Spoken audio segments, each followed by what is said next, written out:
Educational services. आज हम cover करेंगे एमबीए सेकंड सेमेस्टर में सोशलाइजेशन के टॉपिक को जो सेकंड यूनिट में दिया गया है। फर्स्ट ऑफ ऑल हम इसके डेफिनेशन को डिस्क्राइब करते हैं कि सोशलाइजेशन क्या होता है। Socialization is a process through we learn the norm, customs, value and society rules of the society from birth through death. It means कि जो socialization से है वो क्या है, प्रोसेस है। सोसाइटी में जो norm, custom, values and rules जो है सोसाइटी के, उनको बर्थ थ्रू डेथ मतलब जन्म से लेकर के मृत्यु तक सीखना ही सोशलाइजेशन है। अगर कोई बच्चे का जैसे जन्म होता है तो जन्म से वो सामाजिक तो नहीं होता ना, उसको ये नॉलेज तो नहीं होता कि उसको कैसे उठना है, बैठना है, कैसे कपड़े पहनना है, कैसे चलना है, कैसे कहाँ घूमना है, या किससे नमस्ते लेना है, स्कूल, कॉलेज, शादी, ये सारी चीजों का उसको नॉलेज नहीं होता है। लेकिन जन्म से लेकर के मृत्यु तक इन सारी चीजों से होकर के गुजरता है और इसी चीज को हम, वो सारी चीजों को सीखता है, उसी चीजों को हम सोशलाइजेशंस कहते हैं। फर्स्ट ऑफ ऑल हम इसके फीचर्स को डिस्क्राइब करते हैं। फर्स्ट पॉइंट है इसमें formal and informal. Formal socialisation it means कि ये स्कूल, कॉलेज, इंस्टीट्यूट में जो सीखता है, जो वहां पर रूल सीखता है, उसी को फॉर्मल सोशलाइजेशन कहते हैं। एंड इनफॉर्मल में आता है कि ये अपनी जो आसपास की सोसाइटी रहती है या अपनी फैमिली के जो इन्वायरमेंट से जो सीखता है, उसी को हम इनफॉर्मल सोशलाइजेशन कहते हैं। सेकंड पॉइंट इसमें कंटिन्यूअस। जैसे मैंने अभी आपको यहाँ बताया था, बर्थ थ्रू डेथ मतलब जन्म से लेकर के मृत्यु तक वो लगातार सीखते रहता है, इसी को कंटिन्यूअस सोशलाइजेशन कहा गया है। सेकंड है हमारा help to control human behaviour. देखो जो सोसाइटी है वो हमारे ऊपर कहीं ना कहीं कंट्रोल करने का काम करती है। जैसे अगर आप कोई गलत काम कर रहे हो तो जो हमारी सोसाइटी है या आपकी सोसाइटी वो मतलब हमारे ऊपर ऑब्जेक्शन उठाती है कि आप ये गलत कर रहे हो, तो ये कहीं ना कहीं हमारे ऊपर कंट्रोल करने का काम हुआ। जिस सोसाइटी में मैं रह रही हूँ या जिस सोसाइटी में आप रह रहे हो, तो वो सोसाइटी हमें बताती है कि वहां पर ह्यूमन बिहेवियर कैसा होना चाहिए, तो ये कहीं ना कहीं कंट्रोल का काम है। फिर है लर्निंग प्रोसेस। जैसा सोसाइटी चाहती है वैसा अगर हम सीख रहे हैं और वैसा ही अगर कर रहे हैं तो ये क्या हुआ, एक लर्निंग प्रोसेस ही तो हुई। ठीक है, अब नेक्स्ट टॉपिक है हमारा इसमें एलिमेंट्स। सोशलाइजेशन के एलिमेंट्स में है फर्स्ट पॉइंट है कम्युनिकेशन।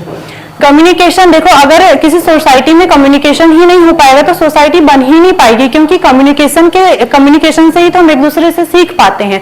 जैसे अभी मैं यहाँ खड़ी होकर के बोल रही हूँ, सोशलाइजेशन को एक्सप्लेन कर रही हूँ, तभी तो आप लोग सीख पा रहे हो, वरना ऐसे मेरे चुपचाप खड़े रह जाने से क्या आप लोग सीख जाते? नहीं आता ना समझ में। तो कहीं ना कहीं हमारा सोशलाइजेशन हो रहा किस चीज से, कम्युनिकेशन से हो पा रहा है। या अगर एक छोटा बच्चा है तो हम उससे जब तक कम्युनिकेशन नहीं करते तब तक वो सीख नहीं पाता है। तो कम्युनिकेशन इसका एलिमेंट्स है सोशलाइजेशन का। नेक्स्ट है कल्चर। कल्चर में जैसे आप किसी अदर स्टेट में चले जाओ, अदर कंट्री में चले जाओ, तो आपको हर जगह अलग अलग कल्चर देखने को मिलता है। फॉर एग्जाम्पल जैसे मैं अपना बता रही, तमिलनाडु, कन्याकुमारी में थी मैं, तब मैंने वहां का कल्चर सीखा और उन लोगों ने मेरा कल्चर सीखा। इट मीन्स कि वहां का ड्रेसिंग सेंस अलग था, हमारा ड्रेसिंग सेंस अलग है। वहां के फेस्टिवल अलग थे, हमारे फेस्टिवल अलग थे। उनका खाना पीना अलग था, हमारे खाना पीना अलग था। उनकी लैंग्वेज अलग, हमारी लैंग्वेज अलग। तो मैं उनसे कुछ सीखी, वो मेरे से कुछ सीखे, तो ये कहीं ना कहीं हमारा सोशलाइजेशन हुआ, कल्चर में सोशलाइजेशन हुआ। ठीक है, नेक्स्ट है हमारा रूल एक्सपेक्टेशन। रूल एक्सपेक्टेशंस में होता है कि आपकी जो इमेज है उससे क्या एक्सपेक्ट किया जाता है, as a mother, as a father, as a husband, wife, brother, sister, आपसे क्या एक्सपेक्ट किया जाता है। फिर उसके बाद में है रोल परफॉर्मेंस। यहाँ पर हमने रोल से एक्सपेक्टेशंस रखे, अब उसको कैसे परफॉर्म करते हैं यहाँ देखते हैं। जैसे एज अ मदर हम क्या एक्सपेक्ट करते हैं कि हमारे लिए हमारी मम्मी अच्छा अच्छा खाना बनाए। अब ये हमारी क्या एक्सपेक्टेशंस है उनसे, लेकिन अब वो इस चीज को कैसे परफॉर्म करते हैं, यही होता है रोल परफॉर्मेंस। हम अपने फादर से क्या एक्सपेक्ट करते हैं कि वो जॉब से, ऑफिस से घर आए, हमें टाइम दे, हमें कहीं घुमाने लेकर के जाए, ये हमारी एक्सपेक्टेशंस है। अब इस चीज को वो कैसे, इस रोल को कैसे परफॉर्म करते हैं, तो इसी चीज को कहते हैं रोल परफॉर्मेंस। ठीक है, नेक्स्ट टॉपिक है हमारा सोशलाइजेशन के, इसके टाइप्स को डिस्क्राइब करते हैं। फर्स्ट टाइप है इसका प्राइमरी। प्राइमरी में क्या होता है कि जो बच्चा है वो अपनी फैमिली से सीखता है। इट मीन्स कि जैसा देखेगा फैमिली में वैसा ही सीखेगा, और यहाँ पर सबसे इंपॉर्टेंट रोल प्ले करता है एक मदर का। ठीक है, सेकंड में हमारा सेकेंडरी टाइप। सेकेंडरी टाइप में क्या होता है कि अब बच्चा स्कूल जाने लग गया, मतलब उसका एरिया बढ़ गया, वहां उसका नेबरहुड, पीयर ग्रुप, स्कूल के रिलीजियंस, ये सारी चीजें अब आने लग जाते हैं। अगला है हमारा एंटीसिपेटरी। एंटीसिपेटरी या हम इसको ट्रेनिंग कह सकते हैं कि हम जिस वर्क को करने वाले हैं उसको हम पहले से ही सीखते हैं।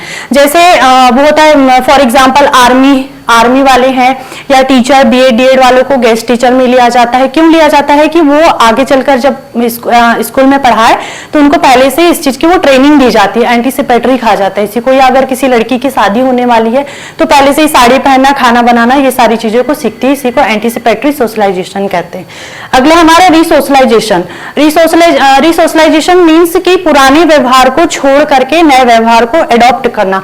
फॉर एग्जाम्पल अगर किसी की बैड हैबिट्स है कि वो स्मोक करता है, ड्रिंक करता है, ड्रग्स लेता है, तो अपनी इस बैड हैबिट्स को छोड़ करके अच्छी हैबिट्स को एडॉप्ट करना। या अगर कोई एम्प्लॉय है जो पहले बैंक में जॉब करता था, अब कोई अगर दूसरे ऑर्गेनाइजेशन में काम कर रहा है, तो अपने पुराना जो इन्वायरमेंट था उस चीज को छोड़ करके नई जॉब के इन्वायरमेंट को एडॉप्ट कर लेना भी रिसोशलाइजेशन है।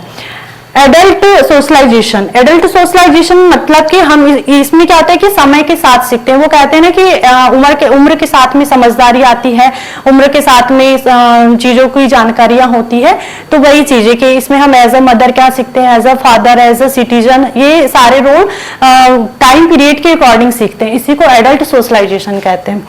नेक्स्ट हमारा डेवलपमेंट में क्या होता है कि जैसे किसी में कोई कमी है तो उस चीज को सीख जाना या उस कमी को पूरा करना। जैसे मान लो कि किसी को इंग्लिश बोलने में प्रॉब्लम होती है तो वो स्पोकन क्लास लगा करके अपनी इस कमी को डेवलप कर सकता है। तो ये क्या डेवलपमेंट सोशलाइजेशन है। नेक्स्ट टॉपिक है हमारा प्रोसेस ऑफ सोशलाइजेशन। इसमें फर्स्ट पॉइंट है प्री अराइवल। मान लो कि कोई एम्प्लॉय है या इंडिविजुअल है जो ऑर्गेनाइजेशन में एंटर हो रहा है, तो वो अपनी सेट ऑफ ऑर्गेनाइजेशन के लिए जो उसकी सेट ऑफ वैल्यू है, एटीट्यूड्स है या एक्सपेक्टेशंस है, वो अपनी व्यूज के साथ में आता है। ठीक, यहाँ पर क्या हुआ कि एम्प्लॉय या इंडिविजुअल कोई अपनी एक्सपेक्टेशंस के साथ में आया। अब यहाँ पर जो इनकाउंटर है, सेकेंड पॉइंट है हमारा, जो इसमें क्या होता है कि वो जो एम्प्लॉय आया था हमारे यहाँ पर अपनी पॉइंट ऑफ व्यू को लेकर के, अपनी एक्सपेक्टेशंस को लेकर के, तो यहाँ पर ये ऑर्गेनाइजेशंस की रियलिटी को फेस आउट करता है। विच देयर जॉब, देयर को वर्कर एंड देयर ऑर्गेनाइजेशंस के बारे में सारी इंफॉर्मेशन उसे यहाँ फेस टू फेस मिलती है। ठीक, अब यहाँ पर क्या हुआ, मेटामॉर्फोसिस में क्या होता है कि यहाँ पर वो अपनी थिंकिंग लेकर आया, यहाँ पर रियलिटी को फेस किया।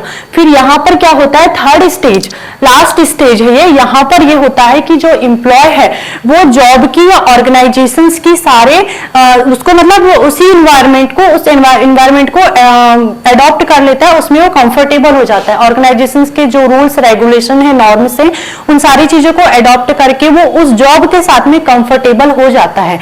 इसमें आउटकम्स में आता है कि प्रोडक्टिविटी जो होती है, टर्नओवर है और कमिटमेंट है, ये सारे इसके आउटकम्स होते हैं। मेटामॉर्फोसिस जो सोशलाइजेशन की लास्ट स्टेज है। I hope this topic is clear and thank you for watching this video.